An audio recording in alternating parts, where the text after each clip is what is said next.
Hello friends, a very warm welcome to Ashish Beluji. और YouTube platform में हम बहुत कुछ दिन बाद मिल रहे हैं और मैं खुश हूँ कि बहुत लोग मुझे पूछते हैं कब नेक्स्ट वीडियो आ रहा है आपका। So I just want to say thanks to all of you people, to all my viewers. So let's start. So आज जो हम डिस्कस करने वाले हैं वो है topic sporadic, endemic, epidemic and pandemic. So these are the 4 terms जिसके बारे में आज हम लोग पढ़ने वाले हैं। So all of these are the basically these are the epidemiology words. Okay, epidemiology. So epidemiology मतलब क्या है हम लोग देखने वाले हैं। एपिडेमियोलॉजी क्या है डिटेल्स में देखेंगे हम लोग। Then we will see various things regarding all these 4 terms. मेरा नाम है आशीष कुमार दास और मैं एमएससी एनिमल बायोलॉजी का स्टूडेंट हूँ यूनिवर्सिटी ऑफ हैदराबाद में। अगर आप इस चैनल में नए हैं तो प्लीज़ चैनल को सब्सक्राइब करें और बेल आइकन को प्रेस करें ताकि आपको नए से नए वीडियो का अपडेट्स मिल सके। सो लेट्स स्टार्ट टुडेज टॉपिक। और एक छोटी सी बात, ये टॉपिक जो हम नॉर्मली मतलब स्टडी करते हैं क्लास 11th का, क्लास 12th का या फिर नेट का, गेट का हो गया, उससे थोड़ा मतलब लिटिल भी डिफरेंट है। यानी कि एक जनरल टॉपिक है, करंट अफेयर्स टाइप का चीज़ है ये, और ये सबके लिए बेनिफिशियल रहेगा। यानी कि not only for the biology student, every people have means सबको थोड़ा आइडिया रहना चाहिए regarding this. So let's start. So first of all, what is sporadic? So sporadic, epidemic, endemic and pandemic, all of these are epidemiology terms. So epidemiology में क्या है, पहले मतलब epidemiology term बोल चुका हूँ। सो एपिडेमियोलॉजी क्या है समझते हैं पहले। सो एपिडेमियोलॉजी, ओके, एपिडेमियोलॉजी हो गया आपका, this is the branch of biology, okay, branch of biology which deals with the study of, that is deals with the study of causes, symptoms and transmission of diseases. So basically this is a branch of biology dealing with the study of diseases and most importantly their causes, इसका कारण क्या है, symptom इसका लक्षण क्या है, और transmission यानी कि कैसे एक आदमी से दूसरे आदमी में ट्रांसमिट होता है। सो हम लोग डिटेल्स में पढ़ेंगे उसका। So first of all sporadic. So बहुत सारे लोग सोचते हैं कि स्पोराडिक है मतलब स्पोर से कुछ रिलेटेड होगा, लेकिन ऐसा कुछ नहीं है। So sporadic different, okay, different thing है, not related to spores. Spores से उसका कोई रिश्ता नाता नहीं है। सो सबसे पहले it starts in few location. ये कुछ जोग्राफिकल एरिया में स्टार्ट्स होता है, यानी कि छोटे छोटे लोकेशन में स्टार्ट होता है। फ्यू लोकेशन यानी कि हर एक जगह स्टार्ट नहीं होता, कुछ स्पेसिफिक लोकेशन में स्टार्ट होता है। नो रिक्योरेंस, नो रिक्योरेंस में ये बार बार नहीं होता है।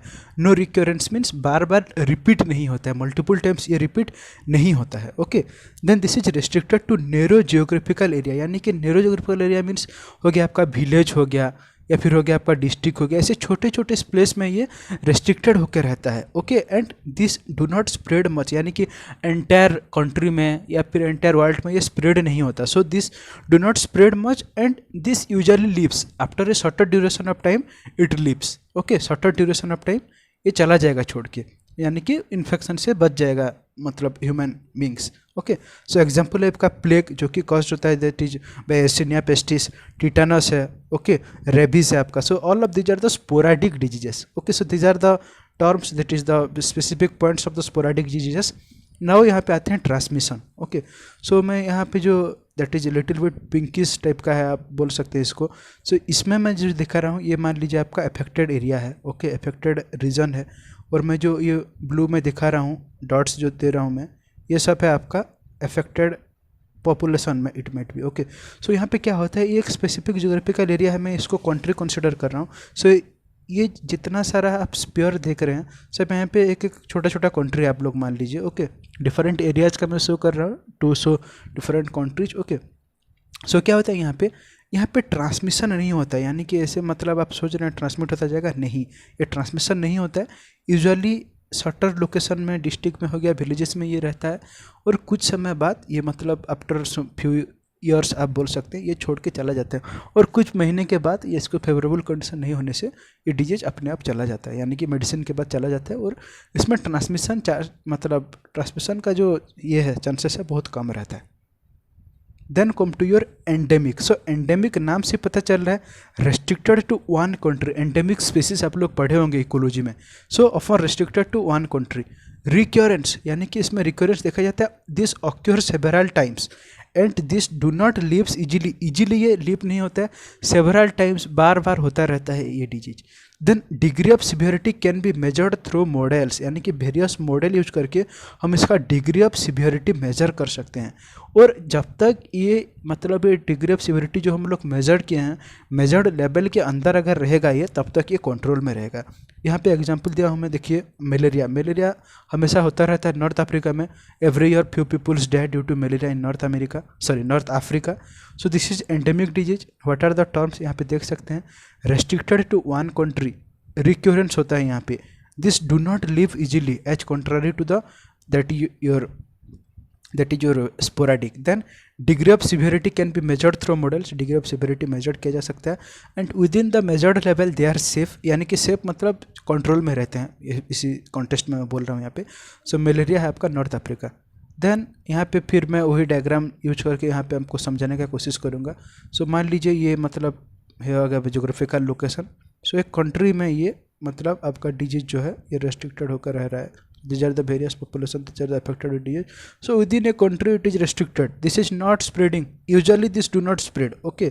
So this is your endemic. Sorry. Okay. This is the endemic. Okay. Then come to epidemic. Okay. Epidemic. This spread from one country to neighboring country. यानी कि जो आसपास में जो countries है उससे ये spread होता है epidemic. So it crosses the border और बाउंड्रीज, यानी कि जो कंट्री का जो लेवल है, यानी कि जो बाउंड्री है, सीमा रेखा है, वो क्रॉस करके ये चला जाता है। And that's why this is difficult to predict the outcomes, यानी कि एक कंट्री से दूसरा कंट्री में जा रहा है तो हम उसका आउटकम का अंदाज़ा लगाना हमारे लिए मुश्किल हो जाता है। What are the causes of the epidemic? Let's see. Public infection, यानी कि मास अफेक्टेड हो जाते हैं, mass people due to gatherings, यानी कि एक पर्सन से दूसरा पर्सन में ट्रांसमिशन हो जाता है ये एपिडेमिक डिजीजेस।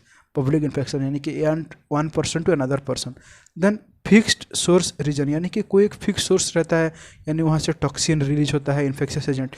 यहाँ पे आप एग्जांपल मैं दिया हूँ आपको, Ebola virus, Nipah virus, London flu. So Ebola virus जैसे जब स्टार्ट हुआ, यूजुअली जो बैट का जो फ्लैश खा रहे थे जो आदमी लोग, सो जब बैट को मार रहे थे उसका मतलब रॉ ब्लड आई में चला गया, आँख में चला गया पर्सनस का, वेरियस पीपल का, और वहाँ से infection start. This is A type of toxin you can say. The raw blood of the bat is a toxin, okay, or infectious agent, okay, and from that the disease is affected, यानी कि the disease is created. So आई में चला गया और वहाँ से person affected हुए, फिर वो लोग दूसरे पर्सन को अफेक्ट किए जो उनका सराउंडिंग में है, नियर बाय में है, ओके। और it can may be sometime due to food, that is the infectious food or water also, okay. So this can also occur. So these are the causes, that is the public infection, that is one person to another person, fixed source, okay, and sometimes might be due to your contaminated food and water also. So example क्या आपका यहाँ पे Nipah virus, Ebola virus, यानी कि the disease caused by the Ebola, Nipah and the London flu, all of these are the examples of epidemic diseases. Now come to your how this is transmitted. So ये हो गया आपका the affected country, यहाँ पे है, यानी कि जो पॉपुलेशन है ये स्प्रेड होगा ओनली नेबरिंग कंट्रीज़ में। नेबरिंग कंट्री मतलब जो इसका पास है, नेबरिंग कंट्री में अफेक्टेड होगा। जो डिस्टेंट कंट्री है ये हो गया आपका डिस्टेंट कंट्री में ये ट्रांसमिशन नहीं होता है, ये ट्रांसमिशन होता है सिर्फ नियर बाय कंट्रीज में, neighbouring country. Often this do not spread along the entire world, okay. So the near by country होगा, ये हो गया, ये यहाँ सब पे ट्रांसमिशन हो जाता है इसका। Now come to pandemic. So currently we are dealing with a pandemic, all of you know, that is your COVID virus, SARS-CoV-2, that is the COVID diseases, COVID virus diseases and caused by the SARS-CoV virus. So this affect the whole world, okay, and basically it is a epidemic. It is epidemic out of control, यानी कि जब epidemic diseases control के बाहर चला जाता है हम उसको पेंडेमिक बोलते हैं, यानी कि ये होल वर्ल्ड को अफेक्ट करता है।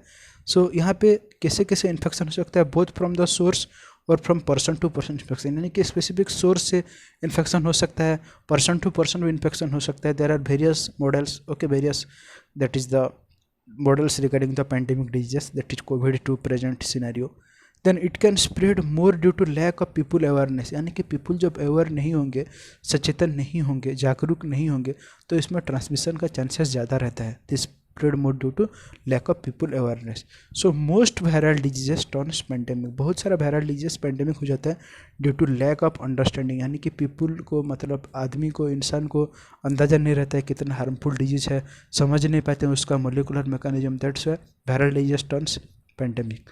But when it comes to the bacterial diseases, यानी कि देखिए यहाँ पे थोड़ा सा मैं समझाना चाहता हूँ, when it comes to the bacterial disease this can be prevented by using antibiotics, यानी कि बैक्टीरियल डिजीज हम लोग एंटीबायोटिक यूज करके उसको रोकथाम कर सकते हैं। बट वायरल डिजीजेस वैक्सीन चाहिए होता है, जिसके लिए बहुत सारे कई साल लग जाते हैं।